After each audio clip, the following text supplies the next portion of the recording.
مصر سے آپ کو خبر دیں، خیبر پختونخوا کا بجٹ آج پیش کیا جائے گا۔ صوبائی آمدن بڑھانے کے لیے کلیل مدتی اقدامات کی تجویز دی گئی ہے۔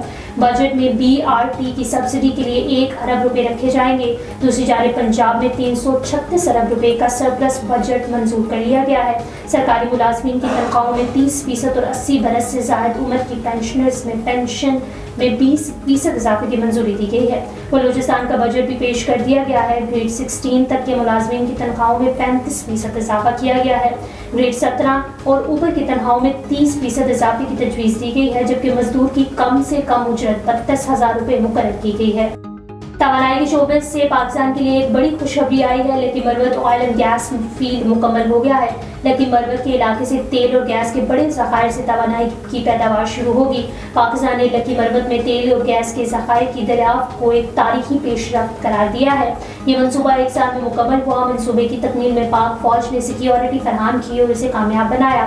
گیس فیلڈ سے گیس کی سپلائی سوئی نارٹن کے ٹرانسمیشن سسٹم میں داخل ہو جائے گی۔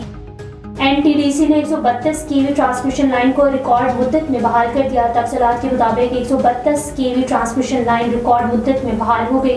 حیدرآباد کے قریب قائم 3 پاور پلانٹس کو دوبارہ نیشنل گرڈ سے منسلک کر دیا گیا ہے۔ ٹرانسمیشن لائن ٹرپ ہونے سے ونڈ پاور کلسٹر سے بجلی کی نیشنل گرڈ کو ترسیل متاثر ہوئی تھی۔ ٹرانسمیشن لائن کے 8 ٹاور طوفان بیپر جوائے کے اثرات، تیز بارش اور آندھی سے متاثر ہوئے تھے۔ NTDC کی ٹیموں نے شدید موسمی حالات کے باوجود دن رات کام کر کے بحالی کا کام مکمل کیا۔